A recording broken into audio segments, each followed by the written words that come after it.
fairly tight poll for this match, but let's dive straight into the operator ban phase, keeping in mind that Thorn is now in play, and we have seen a little bit of Thorn in Playday 1. Now, I'm interested to hear your take, Raven. A lot of people don't see Thorn as this outrageous operator that's going to storm and through and appear a lot, but we have seen her picked occasionally.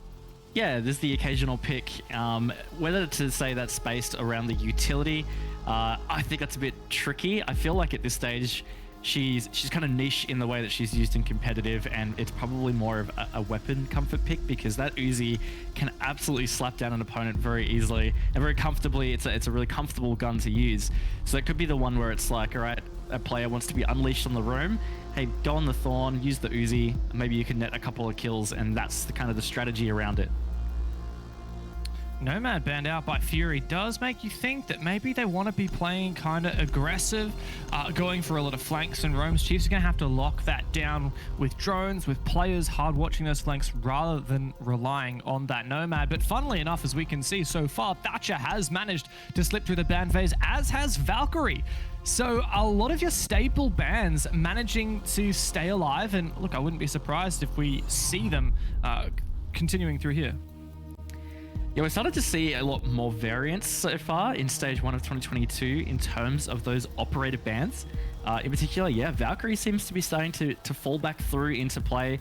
I think that's it's cool. There has obviously been some changes with Valkyrie in terms of her cameras, but regardless, internally, her camera is still very helpful, and you know, some teams are very good at utilizing her effectively.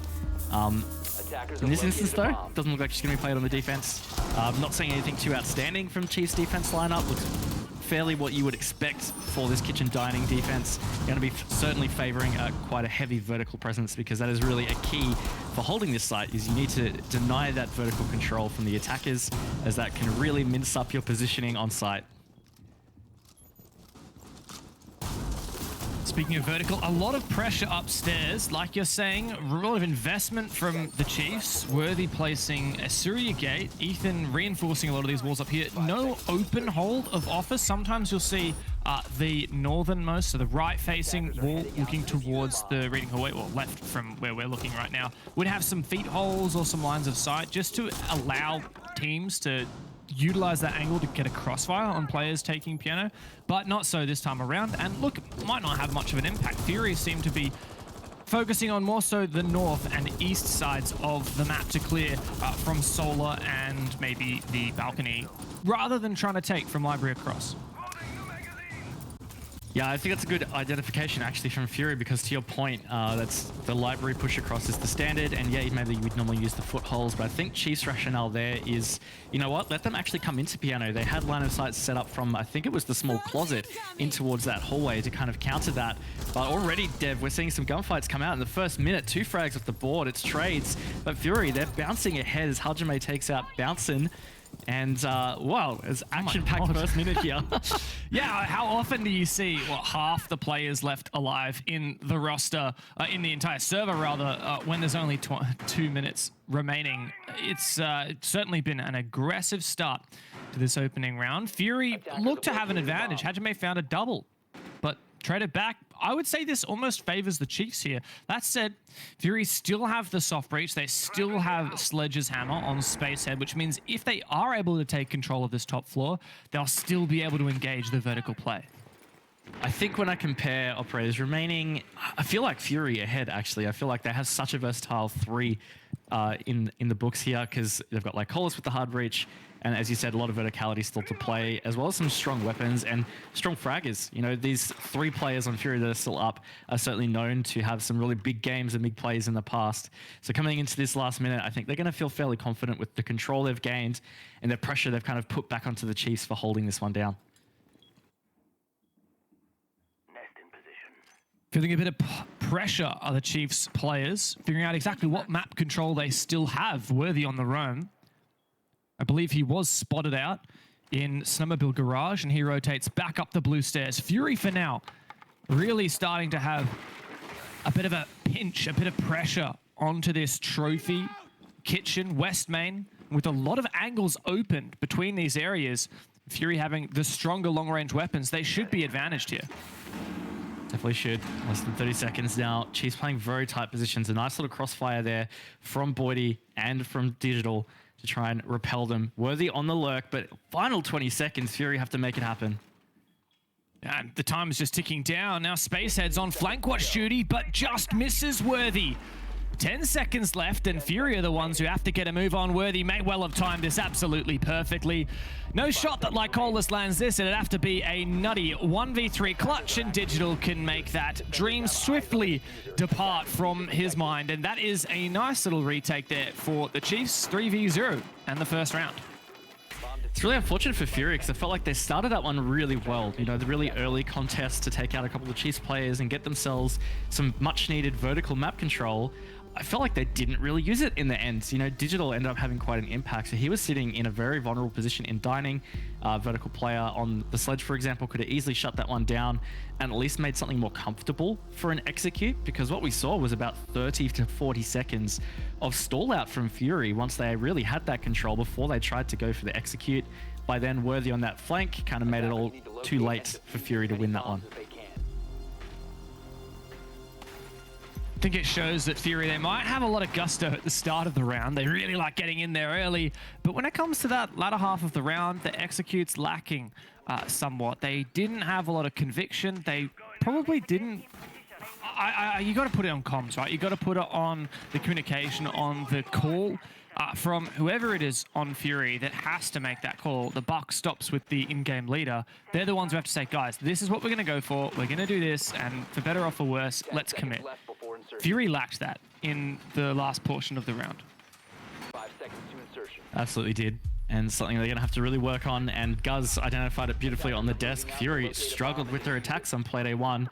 And here, look, it started good, but they still couldn't close out an attack round. So it's certainly something we're going to be keeping a close eye on, because it seems like it's going to be the key for them. If they want to be getting some wins, they've got to be winning these attack rounds.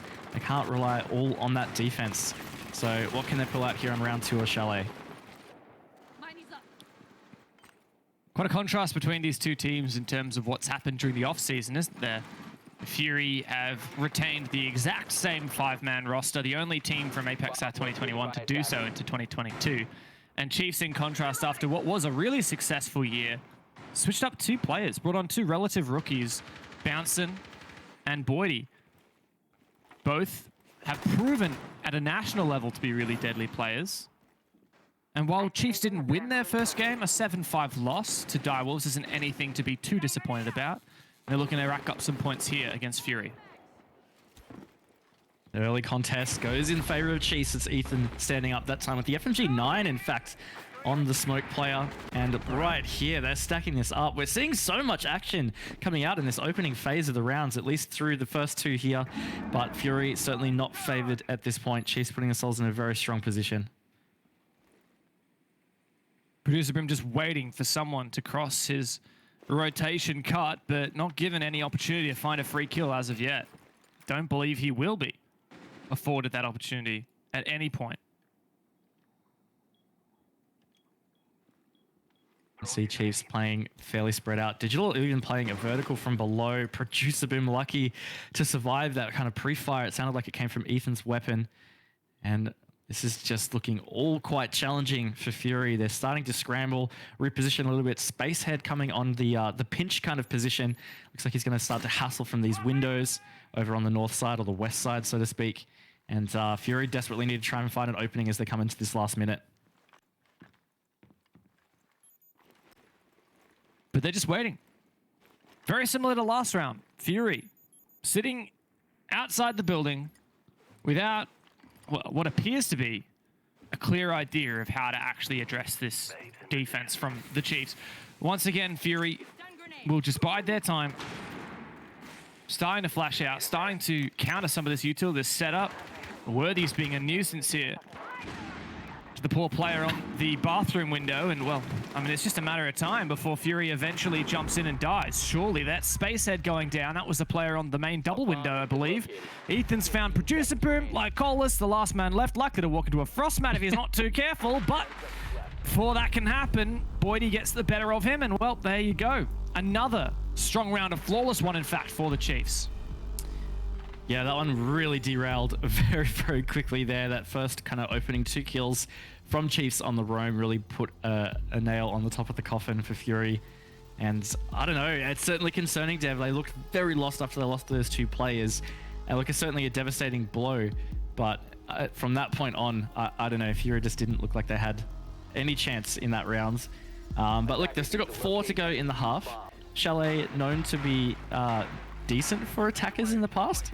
So maybe there is something that they just need to get clicking here so they can start to rack up some scores on the scoreboard. What do I think about Fury so far, Raven? I mean, not inspired, not filled with confidence. No. I mean, and you could say that for my opinion of them as much as their nature in game. They don't really seem to be very confident, do they? I mean, with the exception of those few moments where they're sitting around looking at themselves thinking, hey, let's just go. And at the start of the round, they've got multiple players in the building fragging out or dying. I mean, yeah, that's confidence. Is it justified confidence? Perhaps not. Yeah, look, hard to say, honestly. But these first 2 playdays aren't looking too great. I think the biggest thing that I'm feeling like is they just look uncoordinated, to be quite blunt. It just feels like there's a lot of disjointedness in the way that they're approaching things. Even if everybody can cast their mind back to Playday 1, the clutch that Nate got, sure, he performed pretty well, but it was also very poorly played by Fury, very frantic and just looked chaotic at best. I think they really need to work on tightening things up as a team in general because they are skilled players. It's just, I think, a lot to do with coordination. And it's easy to look with a critical eye right now, but don't forget, yes, these 2 teams have a long and storied history. In Stage 1 last year, so a year ago, Chiefs beat Fury 7-0. Next time they met, Fury won 7-1. And then in Stage 3, it was a much closer game, but Fury still won. So in theory, they have the head-to-head advantage. Chiefs, though, certainly not making it look like that so far in this game. So first minute in with no opening kills this time. It's the first for the match today. And Fury just certainly taking their time now to figure out exactly how they're going to approach this. Of course, with a bar gaming defense, Chiefs having that really strong vertical presence in towards library and around the library stairs and even mezzanine. So Fury taking their time to get up and start to approach that. And honestly, that's already a bit concerning for me. 90 seconds in, halfway through the round, they've only just got this office piano control. They have to fight hard to push out these Chiefs players. You know, they're fairly comfortable positions, aided by shields here. It's not going to be easy or quick to deal with unless they manage to get, you know, some really spicy quick picks. This is definitely where you're seeing the Flores ban come into effect as well. Chiefs getting rid of that operator in the operator veto means that Fury is going to have to play the game of projectiles to try and clear these shields. Boy, on the warden. Oh my God, what was that? A quick peek and then a drop off. Nice early advantage for the Chiefs, but is it really so early? 50 seconds left and counting and slipping away. Fury need to get a move on.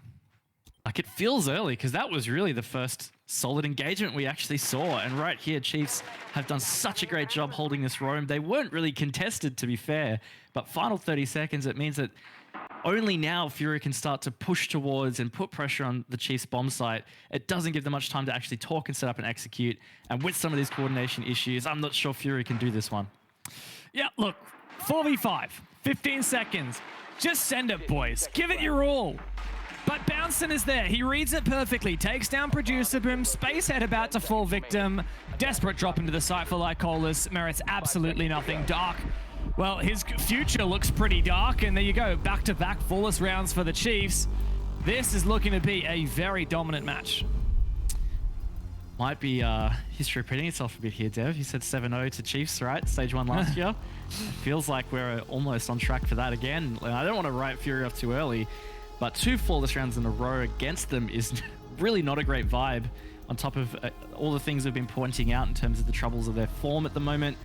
This is certainly concerning, but we saw a couple of matches on Playday 1 that went out to the 3-0 leads, and they got brought back to be 3-3. So maybe there is still hope here for Fury if they can really figure out what's going wrong.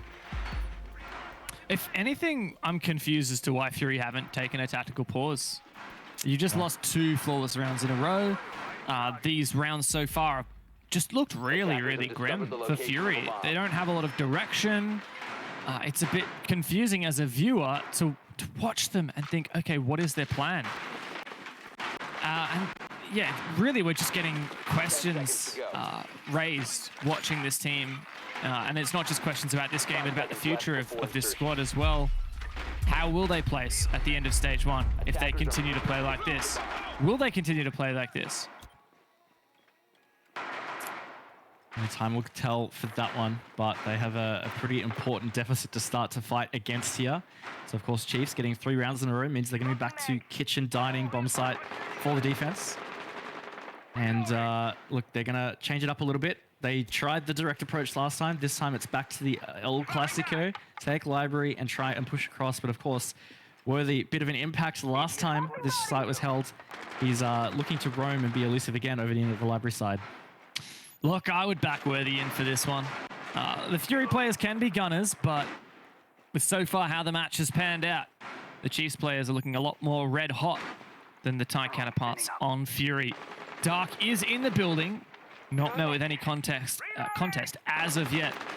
I think Lycolis a bit confused as to why that office wall is unreinforced, not able to use his exothermics on it. And in fact, there's no Zephyr, no Ash, so no remote breachability for FURY. They'd have to rely on something, well, honestly, they don't really have anything that can safely breach this wall aside from the sledge. And indeed, Spacehead makes his way over, opens up that gaping line of sight. Not onto the bomb site, mind you, that's just onto office. It is, and again, we're halfway through the round here, and FURY, they need to start really making some engagements happen, starting to push out these players on site, and already this is better progress, at least, since round 1. We've got this wall open into the main lobby and towards dining, so it sets up a much more comfortable execute for them instead of trying to force it over on from West Main or maybe even from Trophy. It looks better at this point, but there's still 5 Chiefs players alive. There's still a whole minute to play here, and the Chiefs aren't giving them any openings. They're staying very patient, and they're waiting for FURY to make their move. I think Chiefs have, in that vein, realized the most effective strategy against FURY right now is just don't give them anything. Really, just do not give them the opportunity to find a kill. Because if you don't give FURY anything, they will stand around and wait for a very long time. Finally, first blood has been drawn. FURY finds it. Boydie goes down. But Chiefs still have 4 players left up, and Bounson's looking for a flank. Yep, this could be huge, and there it is. He finds one pick, and now FURY, that could stall them out. You know, they might be really concerned, and here it is, the vertical retake from Chiefs. This is going to make it so tough for FURY in this execute once more. They haven't been able to push themselves through this advantage. Final 20 seconds, almost giving themselves that advantage. 15 seconds to go. Great frag there from Producer Boom. Can the refrag come through? Indeed, Worthy gets it, but now it's just him and Digital left alive. Dig has no smokes left, but, well, there's 2 seconds on the clock, and FURY trying to push him. There's no time. The round ends with 4 players left alive in the server, and Chiefs continue to stretch their lead. This is a bit rough for FURY. That was a much better round from them. I mean, they tried to be a bit, I guess, more careful, not as reckless approaching side. Again, cast your mind back to round 1. We saw trades. We saw, I think, 4 players all die in that first minute and a half. This time, very different. It was a much more methodical approach. Completely other side of the map for FURY. It was better, but still wasn't enough. The Chiefs with the retake kind of put that pressure on FURY. They made this hasty decision to try and rush through to kitchen for the execute. Ultimately, they just played into the hands of Digital, and Chiefs are still on this roll. Wondering when they could be stopped. Again, FURY with the late round decision making. You've got to say, that must have been the wrong call. It was, what, a 3v2, a 4v2? And instead of trying to go for a passive plant, they were too scared about the plant denial potential from Chiefs, potentially through the vertical angles from Worthy. Maybe that's what they were worried about. No, for whatever reason, they decided to push deep. And look, when there's less than 5 seconds on the clock and you are trying to push a smoke player, I'm just telling you right now, you never win those. You never win those. That's what smoke was built for. That's exactly what smoke was built for. And certainly prevailed in that instance. So FURY, they've got 2 more of these attack rounds. Can they make something happen here? That was looking cleaner. Look, I'll give them that. That looks like it was going to be a better opportunity for them to be able to close out at least one of these rounds. And look, if they manage to get this back to be a 2-4 half, I think that's, I don't know whether I'd call it a win, but that would feel salvageable to me. It feels like that they might be able to cut back that deficit on the defense, depending, of course, how Chiefs go on their attack. But my, oh my, it is still Chiefs excelling here on this defense. Bouncing's been able to find the opening. Worthy stacks up as well. Oh, another one for Worthy. There you go. Double kill now on the round. 55 seconds in. FURY find themselves in a 2 versus 5. That potential 2-4 scoreline at the end of the half for FURY that you were doting upon doesn't look very possible any longer. FURY have really, really struggled to deal with the presence from Chiefs. When FURY want to get in the building fast and there's no one there, yeah, they look great. They look like they're making great use of time. But as soon as Chiefs are there to meet them, they just walk straight into their open arms. Certainly so.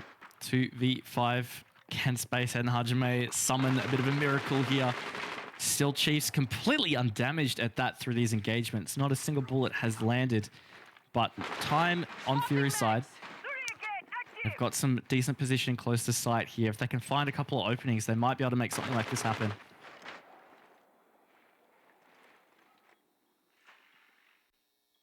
Gemini activated.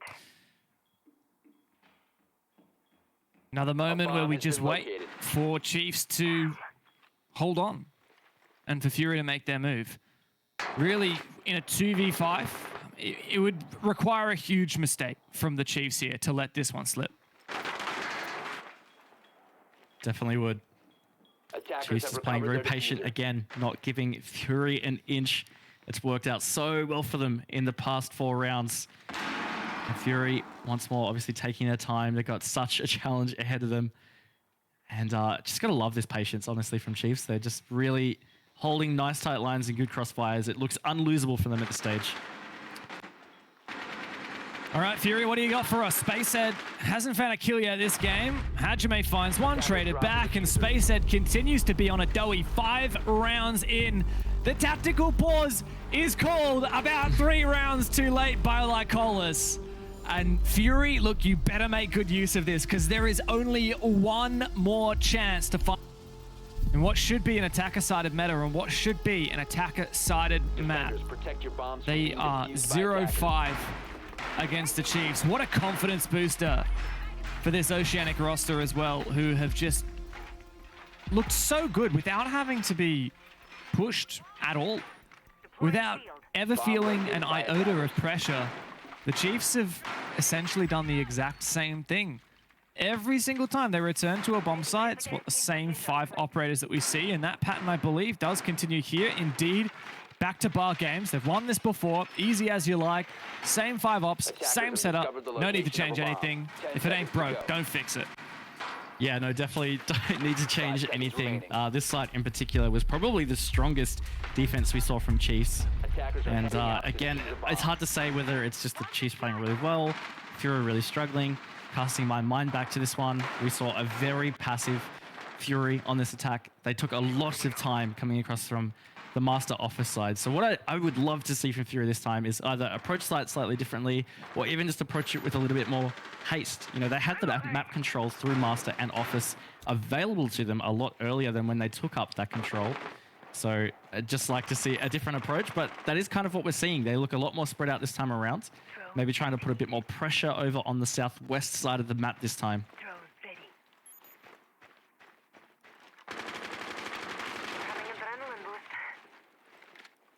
Again, I'll say it, it's been an uncharacteristically rough game for some of the top fraggers, or the usual top fraggers, the usual suspects on FURY, Spacehead in particular. We've seen him drop 20 bombs before. We've seen him be the saving grace of this roster, and, well, he hasn't found a kill so far. Digital's also found an early one onto Hajime. Now, Dark, live droned ahead. He needs to be the front runner for his team. He needs to find something to bring this back into the realm of possibility for FURY. Certainly does, but that is not going to help the case. Producer Boom He's out of the game entirely right now, and Chiefs 5 versus 3 lead. We've got to the halfway point yet again. Fury in a slightly better position, but still there's some tricky positions on Chiefs to flush out. They've still got shields up their sleeves to hide behind. And again, they're still taking out that library control. So you can take Master, you can take Office, but some of that vertical pressure that you need through library is very critical. And Fury need to start working to push this out a little bit better. I mean, 3v5, what are you going to do? I don't think Chiefs are going to feed here. They're playing very restrained. And I don't know if this is giving Fury respect or just acknowledging that they don't need to do anything. They're not antsy. These players are not desperate to find kills. They don't care who finds the pick. They just want to win the game. Worthy's taken out Dark. Spacehead and Lycolis. Last two left. Lycolis finds one. Not bad. And a strong power position eliminated there at Big Pillar at the top of Fireplace. But Ethan is still holding on to the stairs here around Library. Droned out. Spacehead. No nades remaining for him. 15 seconds left on the clock, just about. Let's see if Spacehead can find his first kill. Ethan falls back. 4 players left alive for the Chiefs. They can wait patiently. It really doesn't matter. There's no stakes for them. This is going to be a 6-0 half. Can Spacehead even find a kill? Oh my God, Lycolis for the double. But when you leave it too late, there's no way you can plant that diffuser. And 6-0 match point. Speed running from the Chiefs. 6-0 on their own and push this to OT. Yeah, that's totally going to happen. Yeah, that's definitely looking likely. I mean, I'm the one who's going to look silly because I'm the only one out of all of us on the desk who predicted Fury to win this game. Don't know why I did that. I'm looking a little bit silly now, but I can't wait to get tweeted at by the Chiefs boys. And look, I'll soak up whatever it is that I deserve to after not having faith that the boys would pull through. But look, if there's anyone we should be disappointed in right now, it is Fury. What on earth is going on? It would be great to find that one out. Unfortunately, we won't be able to get to speak to them after the game, really. But I don't know, it's certainly a concerning sign for Fury. You know, it's not like they had a bad 2021. I know we talked a lot about it on Playday 1. While they did finish 5th overall, they were literally 1 win away from finishing 2nd for the whole year. And this is quite the implosion for them. And to highlight the fact that they haven't really made a roster change, perhaps they should have. You know, it's certainly an interesting little argument based on the form that we're seeing so far. And there was a moment, I believe it was in stage 2, if not stage 3, where Fury were the #1 team in APAC South. I think it was, what, 4 Playdays in or so? They hadn't lost yet, and they'd beaten some really big teams, including the Chiefs. That was just before they had that really shocking loss to IG. Was it a 7-0 or a 7-1 on Cafe, if you remember that game, where Speakeasy went nuts? Yep. So we've seen that Fury, I mean, this is not a pushover team. And these players have so much potential. They've played at many LANs before. Not international, not global LANs, but they played at APAC level LANs before. They have experience. But they're just not showing it right now. Definitely not. And look, they're trying to play some interesting little aggression here on Chiefs, and this could work out. It's a bit of a risky play. There it is, Lycolis. Big shotgun kill onto Boydie. Boydie's been pretty sharp for Chiefs so far in his appearance in stage 1. And they have been able to at least trade it in a different direction. It's bouncing coming through for Chiefs on that one. And first 90 seconds down. We're even standing at the moment for this round. If I'm Chiefs, I'd probably take that trade. You've just taken down the smoke player from Fury. Now, yes, you have lost some nades from Boydie, and nades are very powerful, especially for the Solarium take that Chiefs appear to be going for. You want to be using those nades to clear the stairs or clear positions like this. Let's see if this is going to work out. Oh, see you later, Lycolis. Nice one for Ethan. Making great use of the second last grenade that Chiefs have in their arsenal, but I don't think they're going to need any more. This game could well be over in the next 30 seconds. Certainly could be. Hajime tagged up big there. Dark also already lost half his HP. Lost all of it now. All on Dark's shoulders in this 1v4 Fury. They could be facing the barrel of a 0-7 loss on Playday 2 of stage 1. Give it your all, Dark. What have you got for us? It's a 4v1. And the Chiefs dabbing on the haters right now, quelling any doubts of their new revitalized roster. People said, don't make roster changes. They said, how about a 7-0? Fury caught absolutely sleeping.